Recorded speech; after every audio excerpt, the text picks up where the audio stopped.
si, música também como uma forma, né, de a gente adquirir prazer dentro dessa vida tão conturbada que a gente acaba vivendo.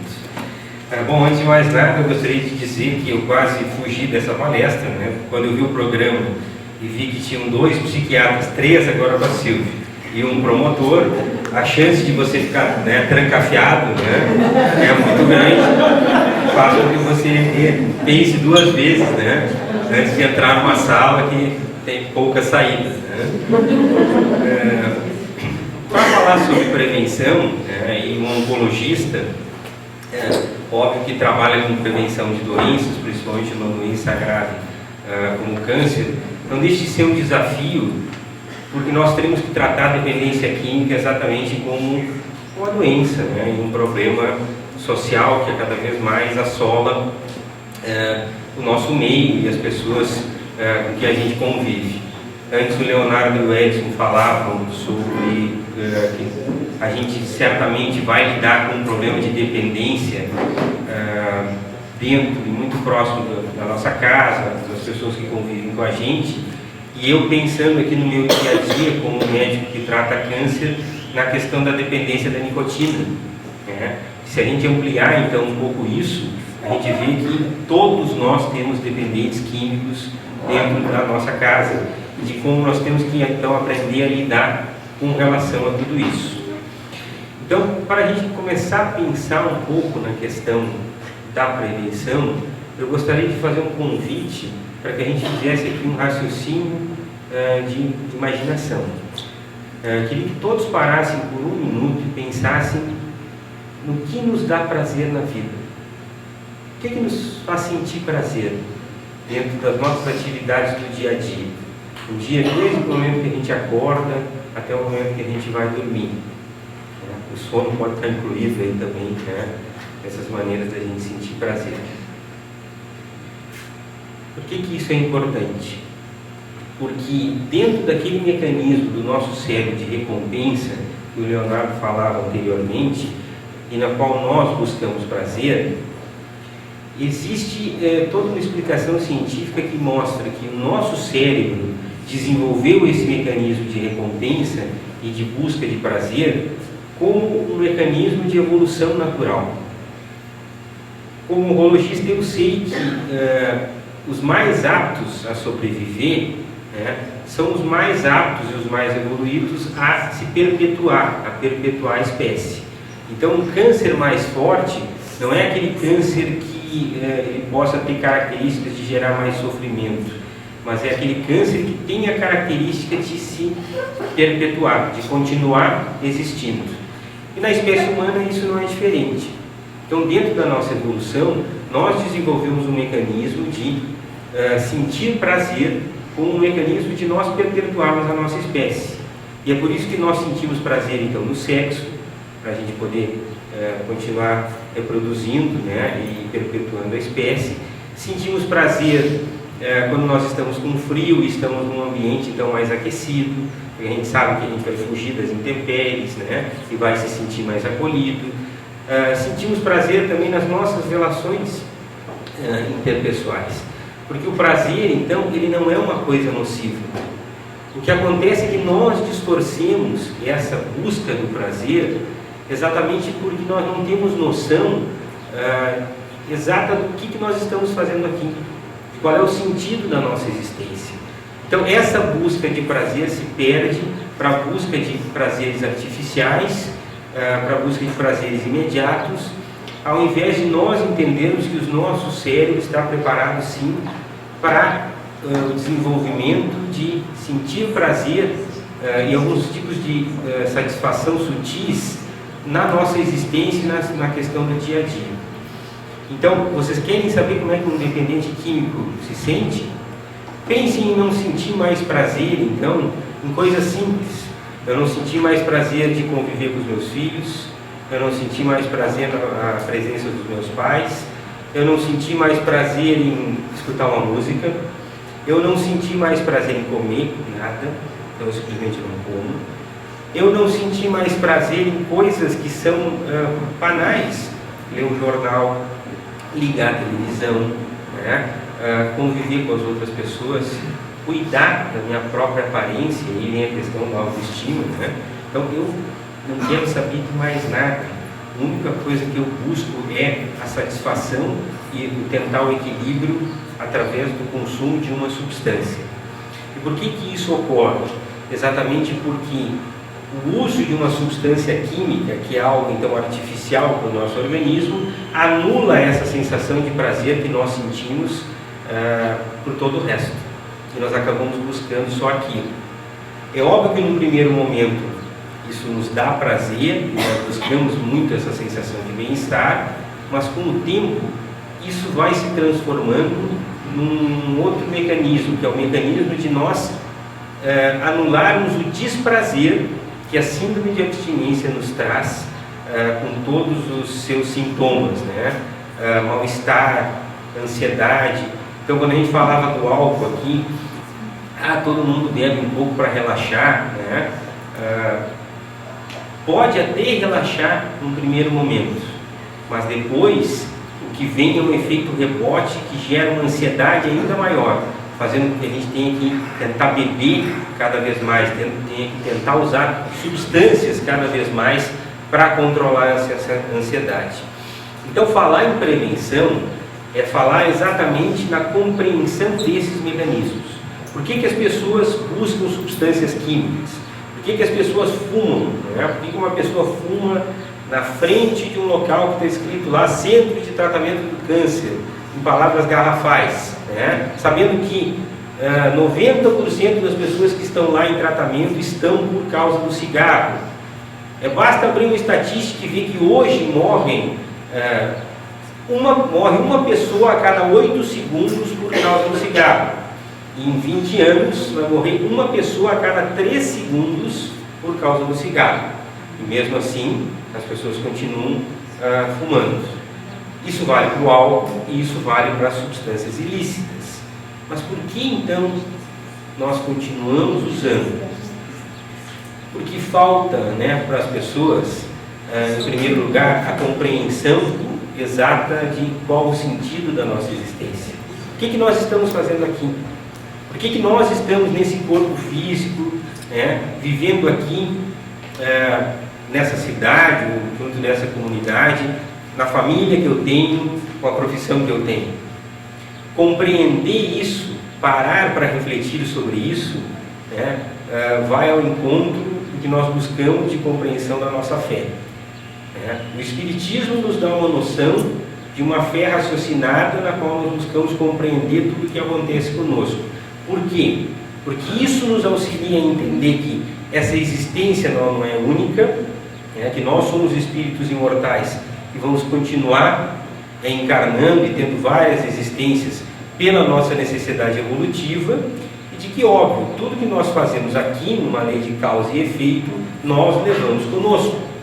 Então, a situação da pessoa que chega com câncer de pulmão e que tem talvez meio ano de vida por uma doença muito avançada, e na qual a família me diz: doutor, ele fuma 2 carteiras de cigarro agora, mas ele vai morrer, então não adianta ele parar de fumar agora. É claro que adianta, porque como nós já vimos, esses vícios vão ser levados junto conosco.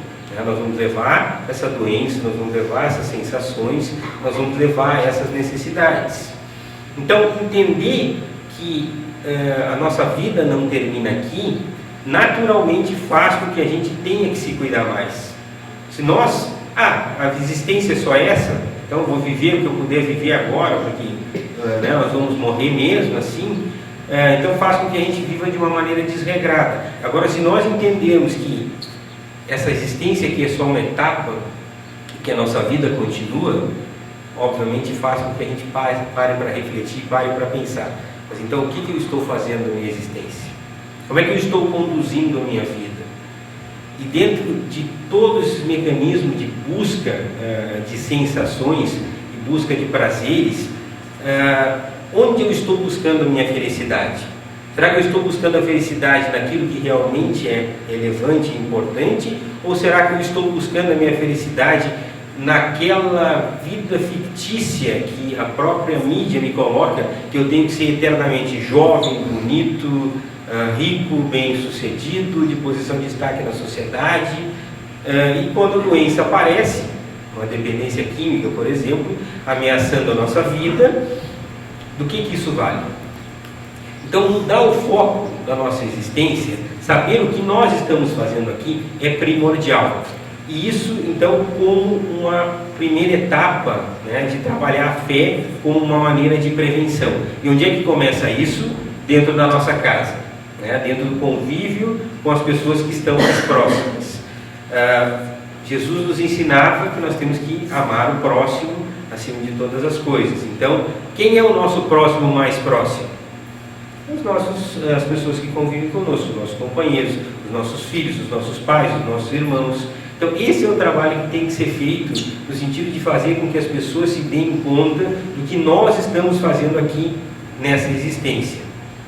Sabendo disso, nós sabemos também que não vivemos num mundo perfeito.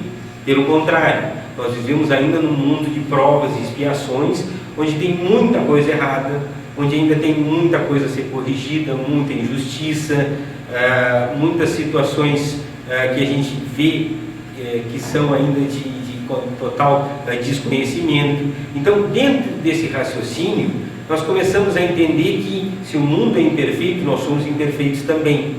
Então, uma das práticas que nós precisamos começar a trabalhar é o perdão da imperfeição do próximo, porque nós somos imperfeitos também. E é aí que vem uma questão que é fundamental para trabalhar a nossa autoestima, porque se o mundo é imperfeito e nós somos imperfeitos, então, antes de começar a perdoar o próximo, nós temos que nos perdoar a nós mesmos. Nós temos que, nas nossas questões diárias do dia a dia, perceber que nós erramos e que a culpa ela tem que servir para que a gente possa, então, fazer uma reflexão de como se tornar uma pessoa melhor amanhã.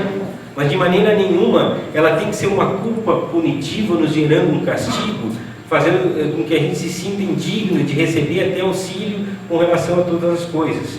Então eu não presto mesmo, eu só faço coisa errada, então eu não sou merecedor de algo melhor. Então essa culpa também nos empurra para buscar alguns tipos de fuga. Então, aprender a perdoar, aprender a estabelecer melhor essas relações humanas como uma maneira de melhorar a nossa autoestima. Não, peraí, eu errei, eu erro todos os dias e certamente vou continuar errando, mas o que eu posso fazer para aprender com esses erros? O que eu posso fazer para me tornar uma pessoa melhor? Então, trabalhar conceitos cristãos dentro da nossa casa possibilita que a gente traga um embasamento para os nossos filhos daquilo que é certo e errado, de que nós vamos certamente enfrentar situações de dificuldade na nossa vida. Então, fazer com que os nossos filhos entendam que nós vamos receber não em diversas oportunidades, que nós vamos ter muitas frustrações, que nós vamos ter expectativas, que não vão ser correspondidas, e que nós temos que aprender a trabalhar com essa frustração. Porque nós lidamos agora com uma geração que está acostumada a teclar no computador e aparecer tudo imediatamente, a ter respostas muito rápidas, a buscar coisas muito rápidas. Isso é o mal de toda a ansiedade da vida contemporânea e da vida moderna. E como é que se trabalha isso? Podendo se trabalhar então noções de humildade também, de fazer com que as pessoas entendam que elas têm que sim buscar o seu aperfeiçoamento, buscar a sua melhora, mas que isso não pode passar por cima do direito dos outros que estão à nossa volta. Que nós temos que pensar como um todo, que nós não podemos ter um pensamento egoísta, e como isso é difícil de tratar com a geração que nós estamos convivendo. E é aí então que nascem as frustrações, é aí que nasce então essa necessidade da busca intensa pelo prazer, porque a gente busca o prazer aonde? Em coisas imediatas. Por quê? Porque buscar prazer nas relações do dia a dia, em pequenas conquistas, buscar prazer no trabalho, isso demora, isso gera toda uma necessidade de trabalho, e é óbvio que as pessoas nem sempre estão preparadas ou estão habituadas a ter esse tipo de visão, a ter esse tipo de forma. Então, trabalhar as pessoas desde a sua essência, desde o momento da sua infância, faz com que a gente consiga, então, prevenir doenças futuras. Porque, como nós comentamos aqui antes nas perguntas, nós ainda vivemos uma sociedade doente. Nós ainda vivemos uma sociedade que busca auxílio. Todos nós somos doentes pedindo alta, né? Mas e para conseguir essa alta, como é que se consegue isso? Através do trabalho, no amor e na caridade. Através de doar um pouco do nosso tempo, que é tão precioso e tão concorrido, ao próximo. Em poder parar para conversar sobre, peraí, o que está acontecendo no nosso dia a dia, o que está acontecendo na nossa sociedade. Pegamos o exemplo, eu como oncologista vou usar muito isso, da nicotina, né? Tentem conseguir uma vaga para uma pessoa, conseguir um grupo de apoio para parar de fumar. É muito difícil porque nós temos muitas pessoas fumando e nós temos pouquíssimas vagas, né? Então não seria mais inteligente, mais interessante nós trabalharmos os escolares, né, dentro da sala de aula, onde a gente mostrasse então o que é o cigarro, né, os males que ele pode causar, e mais pudesse conversar com eles sobre a questão de como se forma a dependência. Se nós pararmos para pensar que uma pessoa dá em média 10 tragadas em cada cigarro, e digamos que ela fume uma carteira por dia, ela vai estar dando 200 tragadas por dia. Vocês imaginam 200 doses, né, de substância química por dia no seu organismo. Somado a, né, quantos dias tem um ano, quantos anos essa pessoa fuma, a gente começa a entender, né, que ela se torna uma dependência muito difícil de ser tratada. Por quê? Porque a pessoa está exposta àquele estímulo constantemente e, óbvio, ela vai desenvolver a dependência. Então, trabalhar esses conceitos dentro da sala de aula, trabalhar junto com a educação, faz com que a gente possa trabalhar essa questão da prevenção.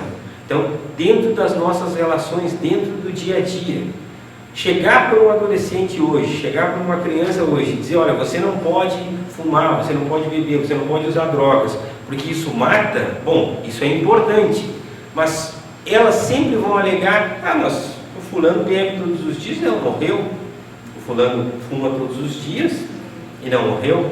Então, elas precisam de uma argumentação mais elaborada, elas precisam entender tudo o que acontece, e isso só se consegue como? Através do diálogo. Agora, nós temos diálogo dentro da nossa casa? Nós temos tempo dentro da nossa vida para tratar da educação dos nossos filhos? Ou será que nós terceirizamos a educação dos nossos filhos para profissionais, né, para babás, para professores, porque a gente não tem tempo? E será que a gente não tenta compensar, então, e criar para eles uma sensação de prazer através das coisas materiais, comprando e adquirindo coisas para eles que às vezes eles não necessitam? Então, de que maneira nós vamos conseguir trabalhar isso? Se torna fundamental dentro da nossa necessidade de entender esse mecanismo de criação da dependência. E aí então que está a porta de entrada que o Edson falou, né? Se nós criarmos crianças inseguras, eles vão ser adultos inseguros. E quando no seu grupo de amizades lhe for oferecida substância química, eles vão provar. Eles só não vão provar se eles tiverem a real noção de que aquilo é ruim. Mas, vejam bem, uma explicação que seja uma explicação convincente, uma explicação lógica e que eles possam entender dentro da rotina dos seus lares. Você não deve beber porque beber faz mal. E eu tomo vinho todos os dias, um cálice de vinho que varia de tamanho, né, na hora do almoço. Bom, você não deve fumar, mas as pessoas em volta fumam. Vamos pegar um exemplo clássico. Festa de 15 anos, tem que ter bebida alcoólica? Mas tem, né? Tem. E por quê? Porque os pais não suportam a pressão dos filhos, né? Eu vi um especialista colocando que ele chegou para a filha dele e disse, olha, na festa de 15 anos vai ter refrigerante e água mineral e acabou, né? Mas os meus amigos não vão vir então porque é uma festa muito careta. Bom, então eles não são teus amigos. Então quer dizer que eles vão vir para a festa por causa da bebida, não para comemorar o teu aniversário. Então, Nós temos coragem de estabelecer tais limites? Então, não começa também com o nosso trabalho poder exercer esse tipo de influência positiva, né, e demonstrar o que é certo e o que é errado, e dentro dos nossos hábitos do dia a dia também, né? O meu pai bebe, né, bebe cerveja, bebe vinho. A minha filha de 7 anos pergunta: pai, por que você não bebe nada dentro de casa, né? E aí chega lá e o vô bebe. Ela quer saber, né? Porque ele não tem noção dos males que faz. Você não conversou com ele? Conversei, né? Mas ele optou. Mas você vê, o papai não bebe, o teu tio bebe? Não, meu tio não bebe, né? E assim as avós, graças a Deus que as avós no geral não bebem, né? Alguns. Mas isso serve de exemplo positivo, né? Para que a gente possa dar o exemplo dentro de casa. Então aí é que nasce, né, todo o mecanismo de prevenção. Existe uma história que é contada que uma vez uma determinada escola colocou um desafio para as crianças. Era um concurso que ia ter um desafio e que quem cumprisse então aquela tarefa ia ganhar uma viagem para a Disney. Para todas as crianças se inscreveram, né? Isso é muito tentador. Aí, bom, qual é o desafio então? Não, vocês vão ter que atravessar um riacho com vários crocodilos famintos, né? Tem que chegar do outro lado. Nem todas as crianças recuaram. Eu não vou fazer isso. Mas por que você não vai fazer isso? Porque o jacaré vai matar, vai comer, né? Vai me devorar. Essa é a noção que as nossas crianças têm que ter das substâncias químicas, das drogas. E como é que se consegue isso? Diálogo, educação, né? Se mesmo assim, com toda a proteção que a gente possa dar, ela ainda tiver predisposição genética, ela ainda passar por algum tipo de situação, bom, ela vai ter armazenada no seu inconsciente a informação desses malefícios e nós vamos poder trabalhar em termos de tratamento, né, para fazer com que ela possa se livrar da questão da dependência química. Mas vejam, também sair da doença vai passar diretamente com a questão de o que nós estamos fazendo da nossa vida, qual é o sentido da nossa existência e por que nós estamos aqui. Quais são os nossos objetivos de vida? Eu costumo colocar também o meu exemplo, né? O Leonardo me falava ali que até pensou em ser um oncologista. Eu nunca pensei em ser psiquiatra, no máximo paciente, né? Mas assim, quando a gente para pensar em qual é o nosso objetivo de vida, né? Eu poderia ter como objetivo de vida ser um oncologista famoso nos Estados Unidos, né? Provavelmente eu seria uma pessoa frustrada o resto da minha existência. Agora, se eu entendo que eu posso ser um médico útil para a minha cidade, para a minha comunidade, para as pessoas que convivem comigo, vocês veem aí, né, quanto trabalho me espera, e certamente uma existência só não vai ser suficiente para dar conta de tantas coisas que nós temos que fazer. Então, trabalhar esses conceitos, né, trabalhar conceitos que são conceitos cristãos. A doutrina espírita coloca a oportunidade de nós desenvolvermos o Evangelho no lar, uma reunião que pode ser 1 hora, uma vez por semana, dentro da nossa casa, onde a gente vai abrir o Evangelho, vai falar sobre coisas do dia a dia, e dentro do que o Evangelho nos coloca, tentando conversar com os nossos filhos do que é certo e o que é errado, faz com que a gente crie um hábito de harmonizar a nossa casa, de trazer boas influências, de poder trazer noções do que realmente importa na nossa vida, para que elas estejam preparadas e não cresçam crianças e pessoas inseguras. Que elas saibam exatamente o que elas estão fazendo aqui, qual é o nosso papel nessa existência, o que esperar dessa vida, né? Não criar falsas ilusões e falsas expectativas, saber o que realmente interessa ou não, o que é importante ou não. Isso faz toda a diferença, para que lá na frente a gente possa então lidar com o quê?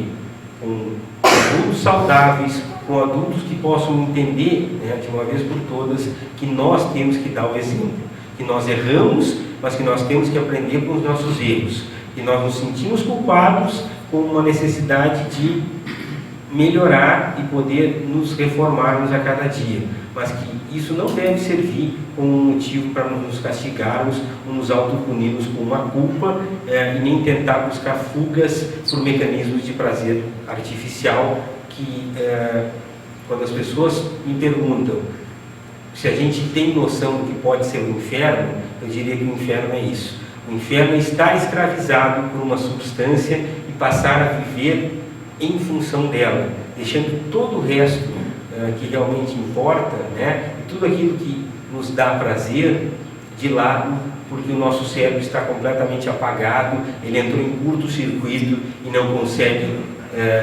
reconhecer prazer e satisfação em nada mais do que o uso da substância. Então, trabalhar a prevenção é trabalhar basicamente caridade, amor e compreensão dentro dos nossos lares. Esse era o recado que eu queria deixar para a tarde de hoje. Passo a palavra para a Yara, para que a gente possa prosseguir então com as nossas atividades de hoje à tarde. Obrigado.